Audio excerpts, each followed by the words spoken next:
जो ख़वातीन हामला हैं डॉक्टर साहब और हज पे जा रही हैं, तो उन्हें क्या ये हार्ट से रेलेवेंट, क्योंकि उसमें भी ब्लड प्रेशर का बढ़ना और ये सारी कंडीशंस होती हैं, तो उन्हें क्या करना चाहिए? कोई स्पेसिफिक टेस्ट करा के जाने चाहिए अपने ब्लड प्रेशर्स के लिए, या कि भाई कि वहाँ पे जाके उनकी कंडीशन ख़राब ना हो, कोई दिल का उनको हार्जा या इस तरह की ना हो कंडीशन? देखिए, जो हामला ख़वातीन में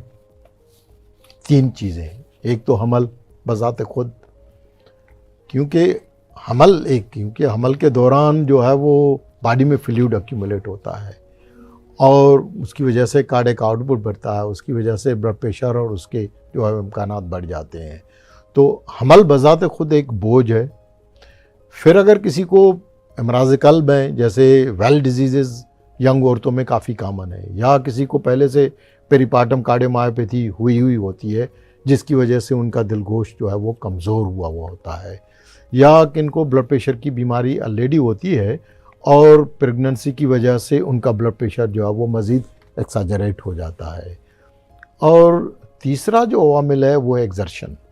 हज की एक्सर्शन जो है वो बज़ात खुद जो है, ये जब तीनों अवामिल मिल जाते हैं कि एक तो हमल, अमराज़ क़ल्ब। अब अमराज़ क़ल्ब जिनको अगर मुतवस्सित किस्म के या माइल किस्म के अमराज़ क़ल्ब हैं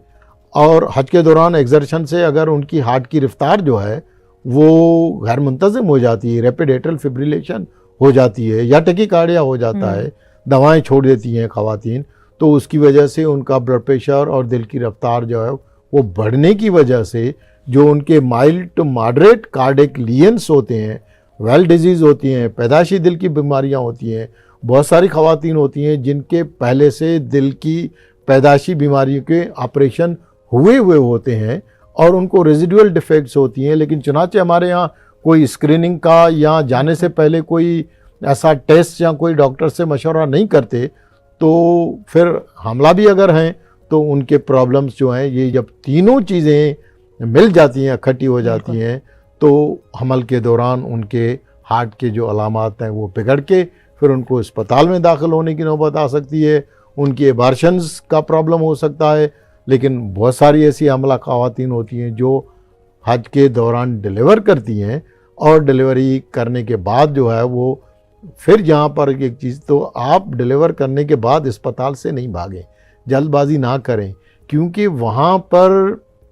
ऐसी माएँ जो हज के दौरान डिलीवर करती हैं तो उनको हेलीकॉप्टर में बेबी के साथ जो है वो हज करवाया जाता है, ताकि बेबी को अगर दूध की ज़रूरत पड़े और तो उनको हेलीकॉप्टर में लेके और उनको जो है वो हज करवाया जाता है। सारी सहूलतें होती हैं, हर चीज़ होती है, लेकिन एहतियात। अब हामला औरतों को क्या एहतियात करना चाहिए? एक तो ये कि क्योंकि हमल और फिर दूसरी जो चीज़ है ख़वातीन में ख़ास करके कि वो माहवारी को रोकने के लिए बिल्कुल दवाएं लेती हैं, हार्मोनल मेडिसिन्स लेती हैं। तो वो जो हार्मोनल टैबलेट्स होती हैं, एस्ट्रोजन प्रोजेस्टेरॉन की टैबलेट, उनको मेंस्ट्रुएशन को रोकने के लिए, तो कभी कभार उनमें already protein C, protein S की डिफिशिएंसी होती है और ये जो टैबलेट्स होती हैं ये क्लॉट प्रमोट करती हैं, क्लॉट बनाने की, और ऑलरेडी उनमें डिहाइड्रेशन का, गर्मी की वजह से डिहाइड्रेशन होती है, उनमें ऑलरेडी जो है वो प्रोटीन एस या प्रोटीन सी की डिफिशिएंसी होती है। और अगर वो ऐसी दवाएं जो मेंस्ट्रुएशन को रोकने के लिए इस्तेमाल की जाएं तो फिर उनमें क्लॉट बनने के चांसेस ज़्यादा होते हैं, तो उनमें डीवीटी के इम्कानात ज़्यादा होती हैं, तो वो दर्द की वजह से टांगों को दबाते हैं। तो टांगों में दर्द का मकसद ये नहीं है कि आप उसको दबाने से वो ठीक हो जाएगा, वो डीवीटी हो सकता है और वो दबाने से क्लॉट और ज़्यादा डिसोसिएट होकर जो है वो लंग्स में जाके पल्मोनरी एम्बोलिज्म उनको कर सकता है। तो लिहाजा वो ख़वातीन जो ऐसी हार्मोन्स की टैबलेट्स ले रही हैं, उनको हज के दौरान अगर सांस की शिकायत होने लगे, उनको टांगों में दर्द और टांगों में सूजन होने लगे, तो उनको फौरी तौर पर डॉक्टर के पास जाना चाहिए, उनको बताना चाहिए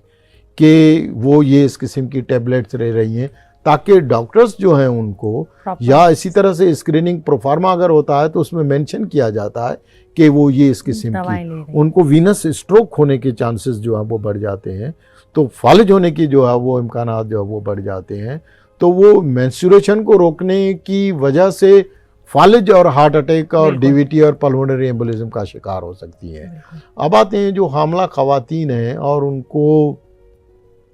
में जो है वो पहले से जो है वो, तो एक तो दवाएं जो है, अगर उनका ब्लड प्रेशर जो है वो हमल की वजह से बढ़ा हुआ है और प्री एक्लेम्पशिया है, तो उनको ब्लड प्रेशर को कंट्रोल करना चाहिए।